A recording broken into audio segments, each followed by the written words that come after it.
जय श्री कृष्ण।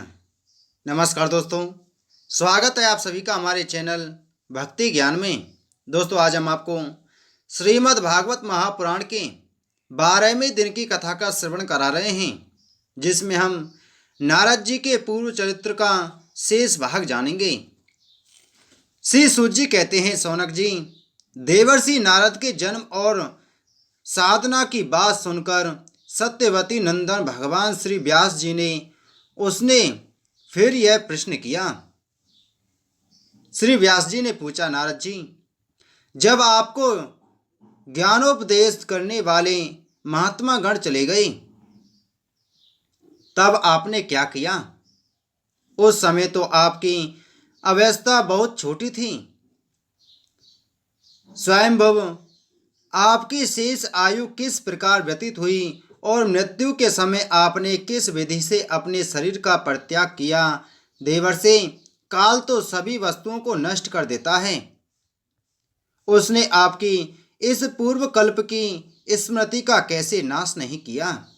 नारद जी ने कहा, मुझे ज्ञानोपदेश करने वाले महात्मागण जब चले गए तब मैंने इस प्रकार अपना जीवन व्यतीत किया। यद्यपि उस समय मेरी अवस्था बहुत छोटी थी। मैं अपनी माँ का इकलौता लड़का था। एक तो वह स्त्री थी, दूसरे मूढ़ और तीसरे दासी थी।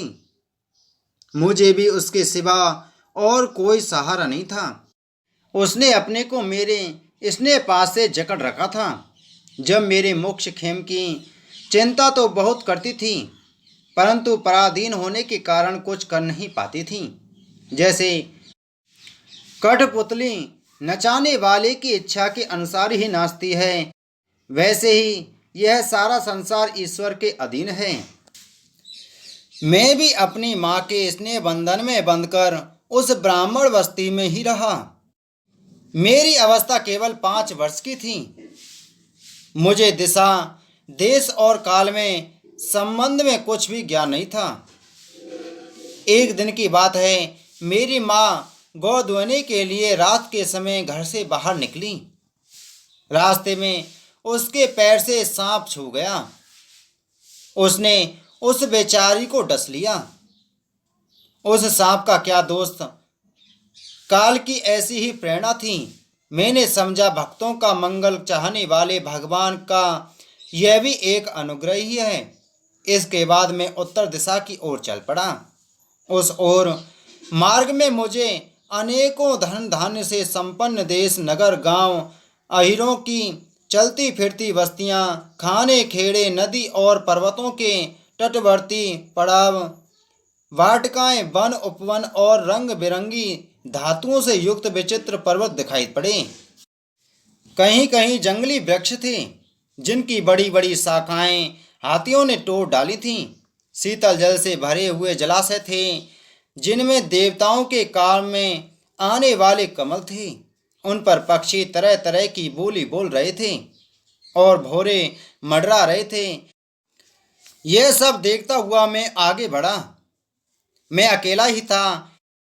इतना लंबा मार्ग तय करने पर मैंने एक घोर गहन जंगल देखा। उसमें नरकट, बांस, सेंठा, कुश, कीचड़ आदि खड़े थे। उसको लंबाई चौड़ाई भी बहुत थी और वह सांप, उल्लू, सियार आदि भयंकर जीवों का घर हो रहा था। देखने में बड़ा भयावना लगता था। चलते चलते मेरा शरीर और इंद्रियां शिथिल हो गईं। मुझे बड़े जोर की प्यास लगी। भूखा तो था ही, वहाँ एक नदी मिली। उसके कुंड में मैंने स्नान, जलपान और आचमन किया। इससे मेरी थकावट मिट गई। उस विजन वन में एक पीपल के नीचे आसन लगाकर मैं बैठ गया। उन महात्माओं से जैसा मैंने सुना था, हृदय में रहने वाले परमात्मा के उसी स्वरूप का मैं मन ही मन ध्यान करने लगा। भक्ति भाव से वशीकृत चित्त द्वारा भगवान के चरण कमलों का ध्यान करते ही भगवत प्राप्ति की उत्कट लालसा से मेरे नेत्रों में आंसू झलझला आए और हृदय में धीरे धीरे भगवान प्रकट हो गए। व्यास जी उस समय प्रेम भाव के अत्यंत उद्रेक से मेरा रोम रोम पुलकित हो उठा, हृदय अत्यंत शांत और शीतल हो गया। उस आनंद की बाढ़ में मैं ऐसा डूब गया कि मुझे अपना और ध्येय वस्तु का तनिक भी भाव न रहा। भगवान का वह अवर्चनीय रूप समस्त शोकों का नाश करने वाला और मन के लिए अत्यंत लुभावना था। सहसा उसे ना देख मैं बहुत ही विकल हो गया और अनमना सा होकर आसन से उठ खड़ा हुआ। मैंने उस स्वरूप का दर्शन फिर करना चाहा, किंतु मन को हृदय में समाहित करके बार बार दर्शन की चेष्टा करने पर भी मैं उसे नहीं देख सका। मैं अतृप्त के समान आतुर उठा। इस प्रकार निर्जन वन में मुझे प्रयत्न करते देख भगवान ने, जो वाणी के विषय नहीं है, बड़ी गंभीर और मधुर वाणी से मेरे शोक को शांत करते हुए से कहा, खेद है कि इस जन्म में तुम मेरा दर्शन नहीं कर सकोगी। जिनकी वासनाएं पूर्णतः शांत नहीं हो गई हैं, उन अधकचरे योगियों को मेरा दर्शन अत्यंत दुर्लभ है। निष्पाप बालक, तुम्हारे हृदय में मुझे प्राप्त करने की लालसा जागृत करने के लिए ही मैंने एक बार तुम्हें अपने रूप की झलक दिखाई है। मुझे प्राप्त करने की आकांक्षणा से युक्त साधक धीरे धीरे हृदय की संपूर्ण वासनाओं का भली भांति त्याग कर देता है। अल्पकालीन संत सेवा से ही तुम्हारी चित्त वृत्ति मुझ में स्थिर हो गई है। अब तुम इस प्राकृत मलिन शरीर को छोड़कर मेरे पार्षद हो जाओगे। मुझे प्राप्त करने का तुम्हारा यह दृढ़ निश्चय ही कभी किसी प्रकार नहीं टूटेगा। समस्त सृष्टि का प्रलय हो जाने पर भी मेरी स्मृति बनी रहेगी। आकाश के समान अव्यक्त सर्वशक्तिमान महान परमात्मा इतना कहकर चुप हो गए। इनके इस कृपा का अनुभव करके मैंने उन श्रेष्ठों से भी श्रेष्ठतर भगवान को सिर झुकाकर प्रणाम किया। तभी से मेरे लज्जा संकोच छोड़कर भगवान के अत्यंत रहस्यमय और मंगलमय मधुर नामों और लीलाओं का कीर्तन और स्मरण करने लगा। स्पृहा और मद मत्सर मेरे हृदय में पहले ही निवृत्त हो चुके थे। अब मैं आनंद से काल की प्रतीक्षा करता हुआ पृथ्वी पर विचरने लगा।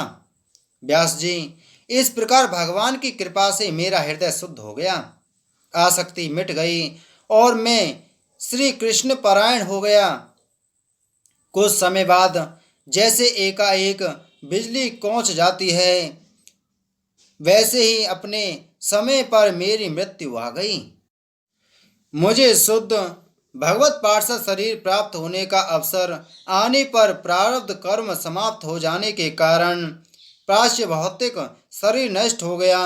कल्प के अंत में जिस समय भगवान नारायण एकावर्ण प्रलयकालीन समुद्र में जल में शयन करते हैं, उस समय उनके हृदय में शयन करने की इच्छा से इस सारी सृष्टि को समेटकर ब्रह्मा जी जब प्रवेश करने लगे, तब उनके श्वास के साथ मैं भी उनके हृदय में प्रवेश कर गया।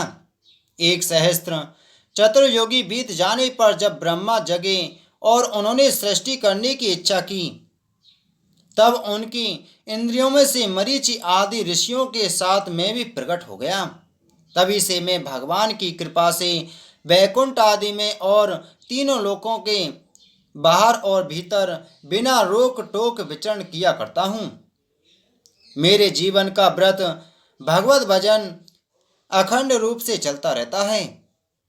भगवान की दी हुई इस स्वर ब्रह्म से विभूषित वीणा पर तान छोड़कर मैं उनकी लीलाओं का गान करता हुआ सारे संसार में विचरता हूँ। जब मैं उनकी लीलाओं का गान करने लगता हूँ, तब वे प्रभु, जिनके चरण कमल समस्त तीर्थों के उद्गम स्थान हैं और यशोगान मुझे बहुत ही प्रिय लगता है, बुलाए हुए की भांति तुरंत मेरे हृदय में आकर दर्शन दे देते हैं। जिन लोगों का चित्त निरंतर विषय भोगों की कामनाओं से आतुर हो रहा है, उनके लिए भगवान की लीलाओं का कीर्तन संसार सागर से पार जाने का जहाज है। यह मेरा अपना अनुभव है। काम और लोभ की चोट से बार बार घायल हुआ हृदय श्री कृष्ण सेवा से जैसी प्रत्यक्ष शांति का अनुभव करता है, यम नियम आदि योग मार्गों से वैसी शांति नहीं मिल सकती। व्यास जी, आप निष्पाप हैं। आपने मुझसे जो कुछ पूछा था वह सब अपने जन्म और साधन का रहस्य तथा आपकी आत्मतुष्टि का उपाय मैंने बतला दिया। श्री सूत जी कहते हैं, सौनक आदि ऋषियों, देवर्षि नारद ने व्यास जी से इस प्रकार कहकर जाने की अनुमति ली और वीणा बजाते हुए स्वच्छंद विचरण करने के लिए वे चल पड़े। ये देवर्षि नारद धन्य हैं, क्योंकि ये सांगपानी भगवान की कीर्ति को अपना वीणा पर गा गाकर स्वयं तो आनंद मग्न होते ही हैं, साथ साथ इस त्रिताप्त तप्त जगत को भी आनंदित करते रहते हैं। दोस्तों, इति श्री श्रीमद्भागवत महापुराण प्रथम स्कंद छठा अध्याय संपूर्ण। बोलो श्री कृष्ण चंद्र महाराज की जय। दोस्तों, आगे की कथा में हम श्रीमद् भागवत महापुराण के 7वें अध्याय प्रथम स्कंद में अश्वत्थामा द्वारा द्रौपदी के पुत्रों का मारा जाना और अर्जुन के द्वारा अश्वत्थामा का मान मर्दन का वर्णन करेंगे। तो दोस्तों, इसी प्रकार की वीडियो प्राप्त करने के लिए आप हमारे चैनल को सब्सक्राइब जरूर करें। जय श्री कृष्ण।